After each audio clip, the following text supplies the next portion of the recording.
Hey guys, Tentacle Diff here, and today I'm going to be talking about my experience as a relatively new player climbing in League of Legends. So what I'm going to do is I'm going to talk a little bit about my situation with the game, and then I'm going to play some kind of background B-roll footage here that you see in front of you. And the video is not really going to have a lot to do with the B-roll, although we will reference it probably like at least once in the video because I have something that I want to point out. But yeah, I'm just going to talk about my experience and I'll give you a little bit of background first. And the reason why we have the screen frozen initially here is because I just want to show you guys kind of like where we're at. You can see that this account is in Emerald 3 or Emerald 4, I believe it is, and just playing in like Emerald slash Diamond games.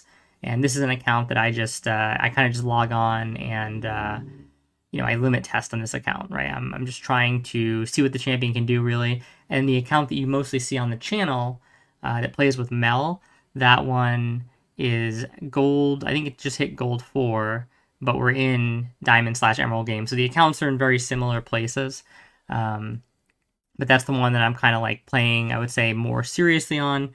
And the reason for that is the whole point of this project was to play with my duo. And I was like, hey, I'll just toss a YouTube channel together. Because sometimes I think that when people talk about how accessible these games are and stuff like that, it's always an interesting conversation. And there's not much kind of raw footage of somebody kind of just getting into the game and slamming it from the go. So I was like, I'll just like record my games or whatever, and we'll see how they go and see where we end up.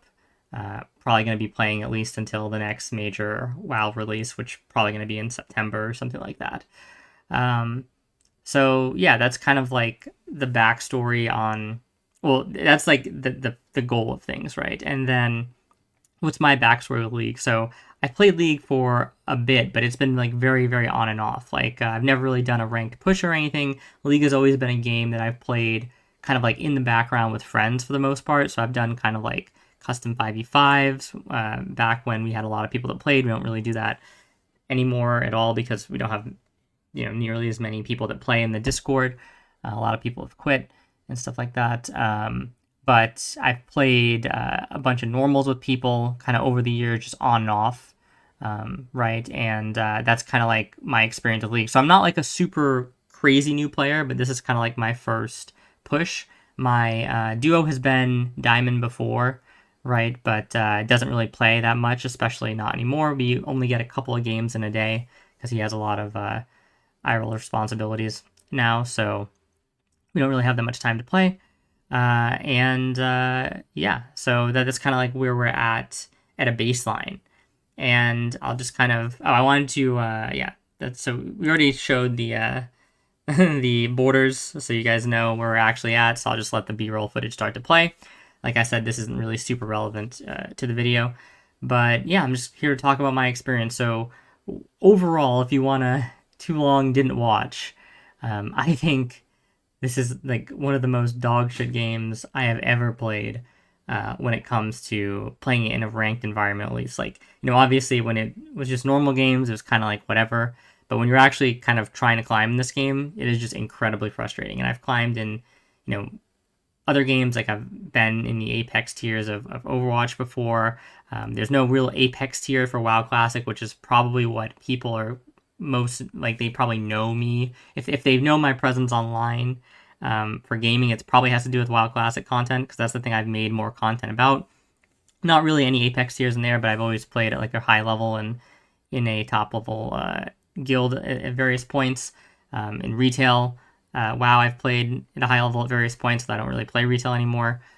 So I've been around the block a little bit, and this is an incredibly frustrating experience, let me tell you. And there's something that I've noticed that I think people would find interesting, and I'm curious to see if other people kind of agree with me about this game. And I want to talk about my experience kind of progressing through the ranks because we started sort of in like playing with silver and gold players, and then obviously we're playing with emerald diamond players now. So I want to talk about the differences that I kind of feel between those ranks, and then kind of give you a little bit of an insight that I had. And I'm just curious if you guys think it's like legit or if it's just BS or not.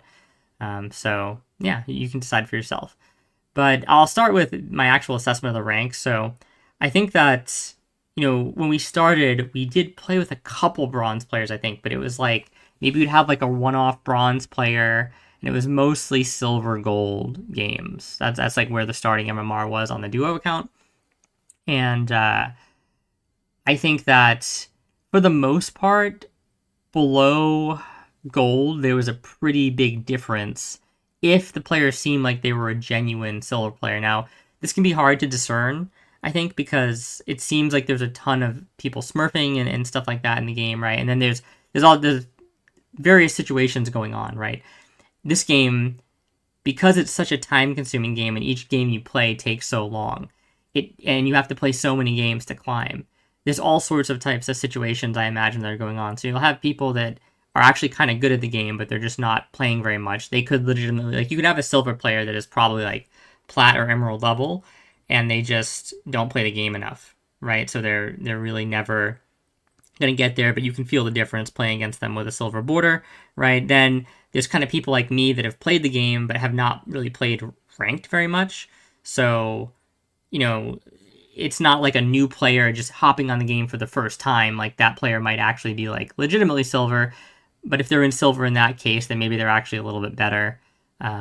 So that can be confusing. And then there's actual people that are starting new accounts and smurfing. That's another layer of this. So there's a lot of things to kind of account for, and it's difficult to really get an accurate sense of like where any player in a given rank is, I feel like.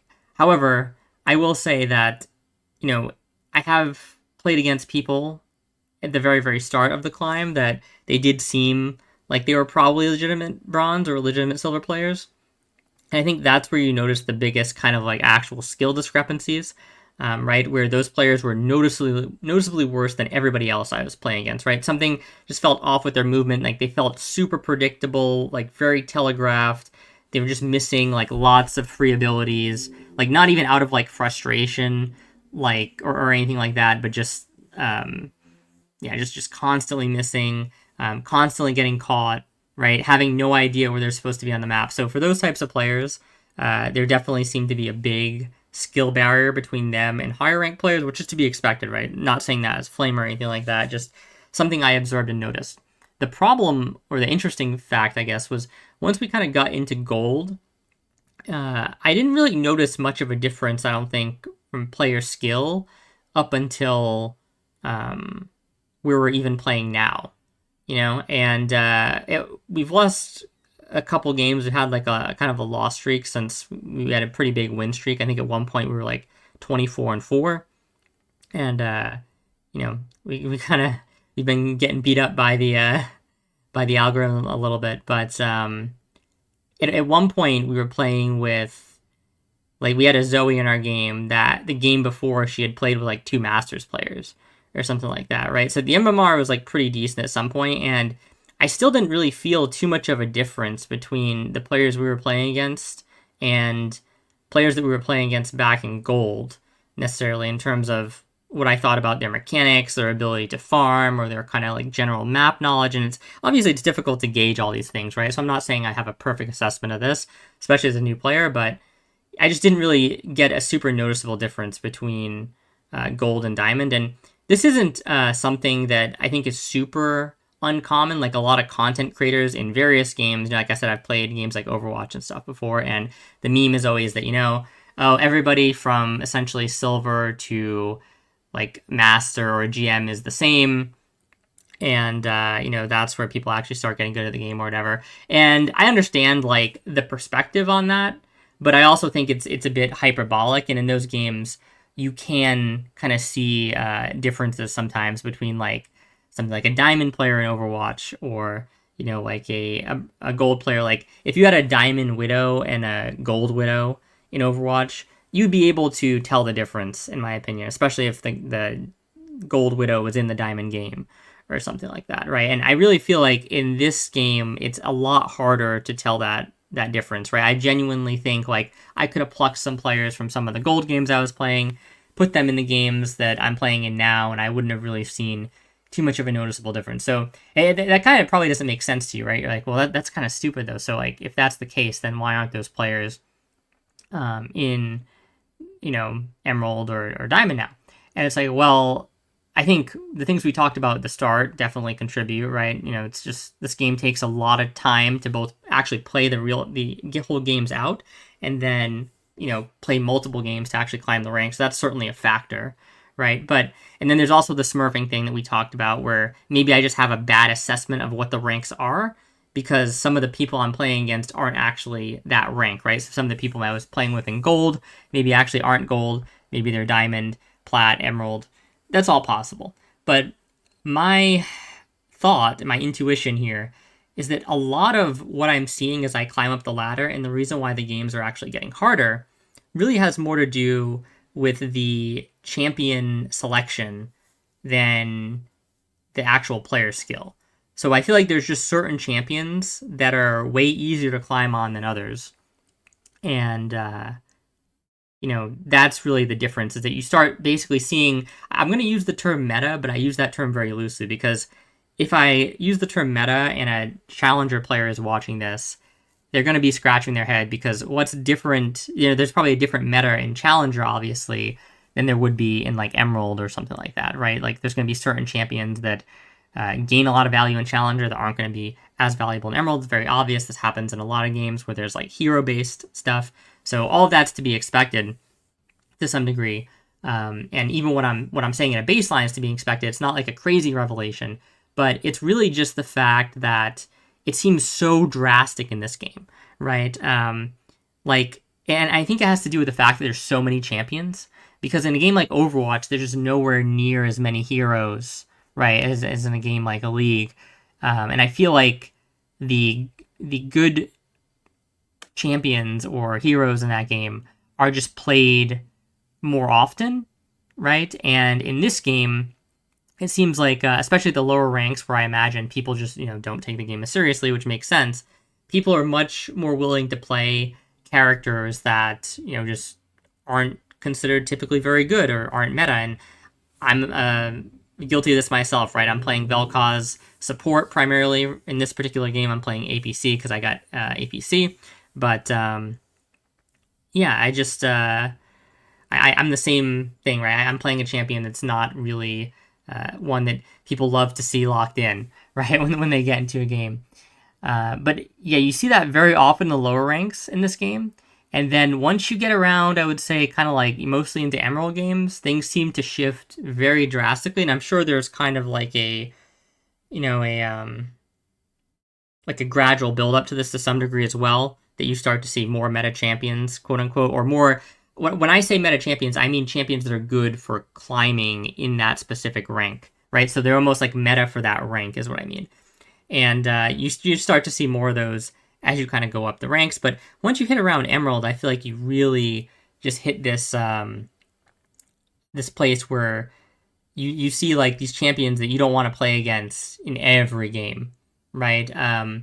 Like if you had to make a list of champions to dodge as Vel'Koz specifically, like this is, keep in mind that the perspective here is coming from a Vel'Koz player, so there's probably going to be more things I want to not play against than other people.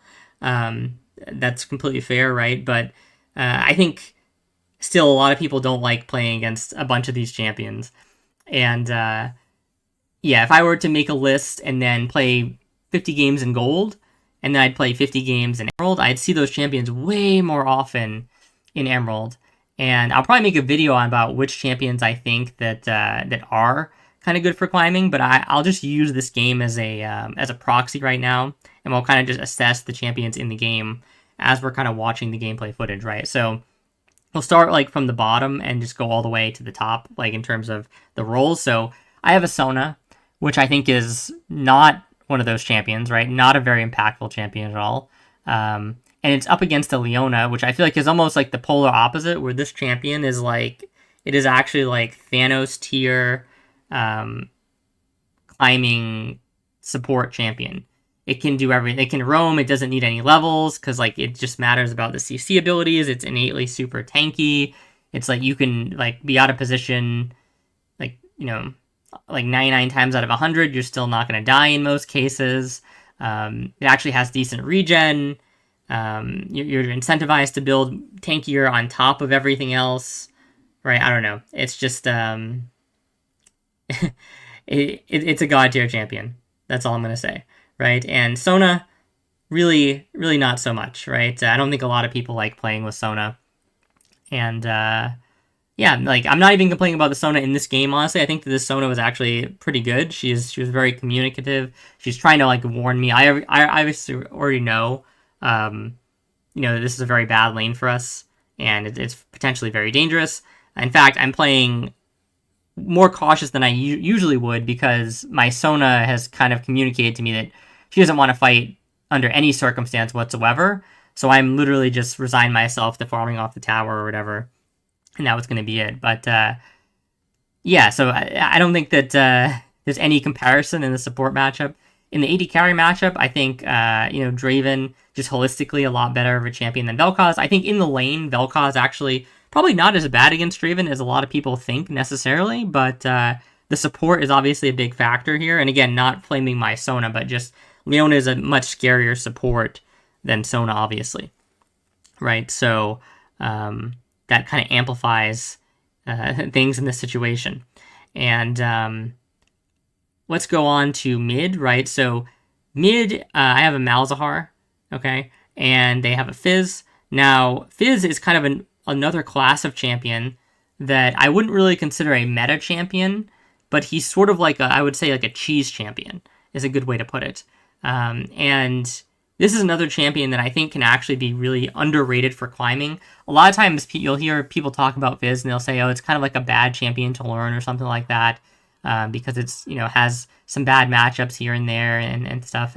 But realistically, I think that if you specialize on Fizz and you kind of get to the point where you understand how to just get solo kills in your lane, you can kind of do a lot there. So I think Fizz is definitely one of those cheese champions that you see me just underestimating Aurelia here. Just forgetting about the wave dash. It's my bad. But yeah, I think that Fizz is actually one of those climbing champions. And if I don't see kind of like the meta champions, quote unquote, for my given elo, then I'll see a champion like Fizz that I would consider kind of like a cheese champion, where the whole strategy just revolves around like, I'm trying to learn this one specific pattern to like basically solo kill people in lane, like learn these matchups, and then I'm going to try and convert my power there into a lead somehow and just become a problem. And they probably just 50-50 most games, realistically, right? It's like, if they are successful in mid, then they win. If they aren't, they lose. And then obviously against teams like mine, though, where we have squishies like Sona, Malzahar, and Vel'Koz, he's obviously a bit more effective. So there's stuff like that as well. But yeah, I would say the mid matchup definitely in their favor here. And then let's go to the top matchup, right? So the top matchup, they have what do they have here? They have an Aurelia, obviously, right? And we have a Gnar. Now, Gnar, I feel like, is one of those champions where this should be a champion that you never play until Challenger. It's almost like the opposite of the champions I'm talking about here. This is like a negative value champion in kind of like a lower MMR. And Aurelia, I feel like, is maybe not like a super high value champion in lower MMR, but there's a bit of the Fizz element where if you know what you're doing individually on your character, like you don't need crazy mechanics, you don't need necessarily crazy game knowledge, but if you know the matchups that you inherently sort of win, or you know like when your power spikes are and when you're strong, you can be a real problem in a game like this. In my opinion, much more impactful than something like a Gnar. And I think that that's showing in this game, right? And then for jungle, I have a Zaheen, which I actually think is like, the champion itself is reasonably strong. I don't know how good Zaheen jungle is. They have a Sion, which is definitely not meta, and I would say is like, it's not cheese in the same way Fizz is, but maybe it's like sort of cheese. But either way, I wouldn't say it's a great jungler for them, but the one thing I will say is if you're going to play a jungler, right, that is, a non-meta jungler, the best pick you can probably do is something that's like tanky if it's non-meta, right? Like, I would be a lot more concerned if I was their team if they had started off this game with like a Twitch jungle or something, right? Something that's like really squishy and off meta. So Sion probably isn't like the greatest clear, right? He's probably not like an S tier jungler. I don't really know all that much about junglers, but he's at least really tanky, and I feel like that is it's a big part of what makes like that tier of champion that I talk about that's easy to climb on. You want something that's like kind of bruiserish, you know. It kind of does a lot of damage, is fairly durable, has good mobility. Kane's another champion I think that really falls into there quite well. Diana is a champion that's very strong, I think, for climbing. Like I said, I'll make a list of the champions here, but I think that there's some that are very, very easy to climb on, and there's some where it's like, night and day. Like the Gnar thing, it falls into like Orianna territory for me. Like you shouldn't be playing Orianna, in my opinion, unless you're like actually Challenger, right? You're gonna have a bad time for the most part, and you're gonna be just at a disadvantage in a lot of cases. And so there's one final thing I want to talk about, which is sometimes these champions that I think are actually good for climbing in this kind of ranked bracket are not necessarily the types of champions that people would think. For example, like Draven, Akali is another one, Qiyana. People look at these champions, they view them as like highly skill expressive champions, quote unquote. And I think in some respects, I understand what they're talking about, right? If you're talking about a situation where you have to play the champion to the absolute peak of its abilities in order to,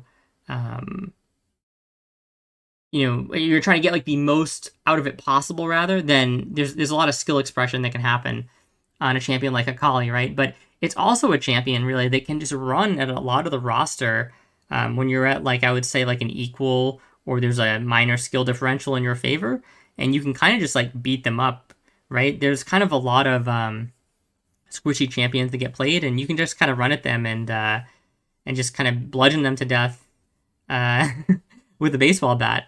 And I think Draven falls into like a very similar category, right? They're like, sure, and the top end of things, right?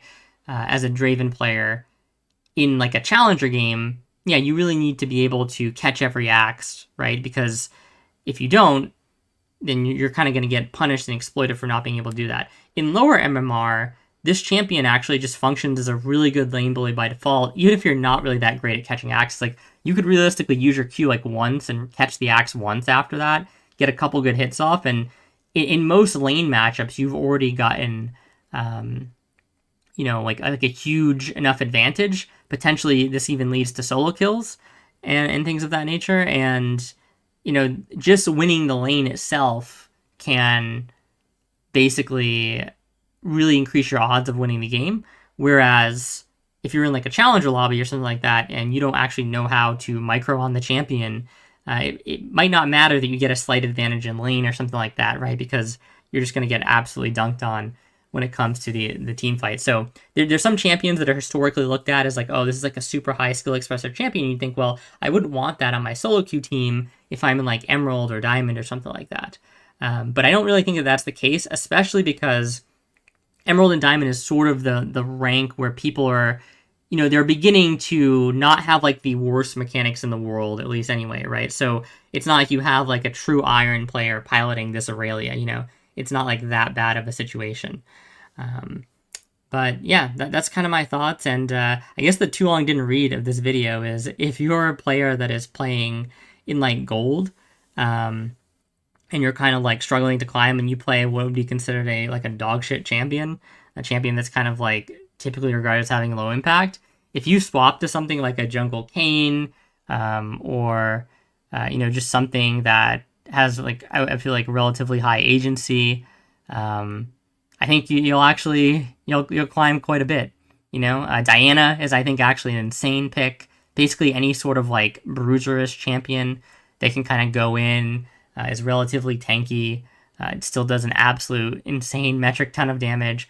Playing anything like that, like, you are gonna increase your rank like way faster. Now, holistically, if you're trying to get better at the game, is this the plan? I mean, maybe not, right? Maybe you should just kind of tough it out and try and actually improve. And, I'd recommend, I don't think LS does much actual, like, low-level coaching content anymore, but he recommends a lot of good resources. So, I think he talks about people like an Alois and stuff like that for top lane. So, you could do kind of the hard work of actually trying to get good at the game. But if you're just the type of person that is like trying to impress their friends that it's like gold, and you want to be like Diamond or potentially even Masters or something like that.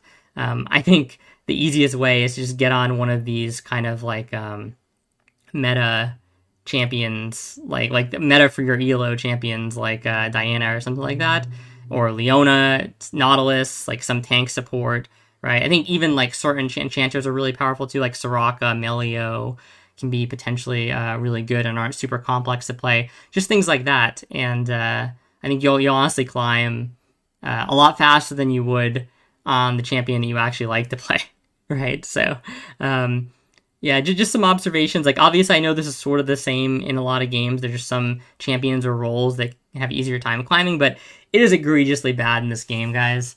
Like I said, I've come from other games that have like hero style backgrounds, and I've never seen it this bad at all.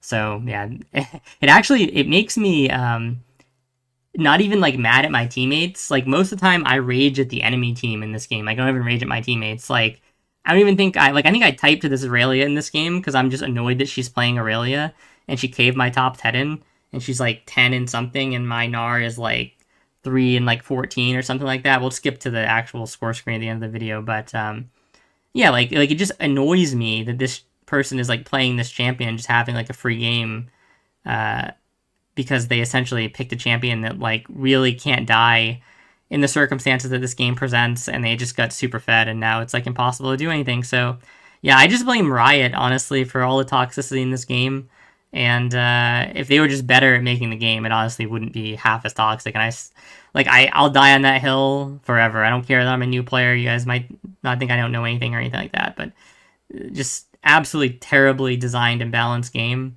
And I understand why this game pisses so many people off because it just like playing certain types of champions in this game, like the helplessness that you feel is just absolutely insane.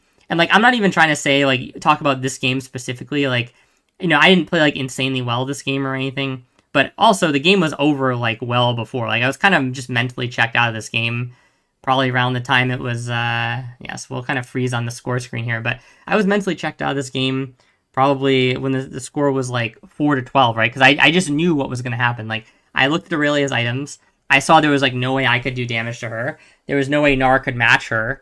Like, so what always happens too when the top lane goes bad is that the top lane champion just abandons the champion that they're matched up against, which I get it because they don't want to play against it.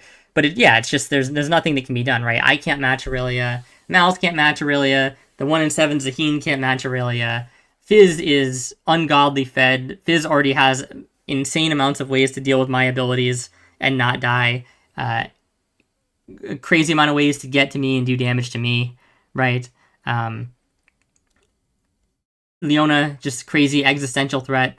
Draven, not even really like a factor this game. The whole game's a mess. Like, I can't even really farm after lane phase because like everybody is just running in every lane. Like my top is like collecting minions from both mid and bot because he just doesn't want to be top anymore, right? And it kind of messes up with the whole farm situation in the game. So yeah, I mean, I think that these meta champions for the elo that you're at, play those. It's going to be a lot less frustrating because just trying to play this game on like a normally powered champion, man, it's like it's I don't know, it's torture simulator sometimes. It genuinely is. So that's my thoughts. Let me know down below if you agree, disagree, or whatever, and I will talk to you guys next time. See ya.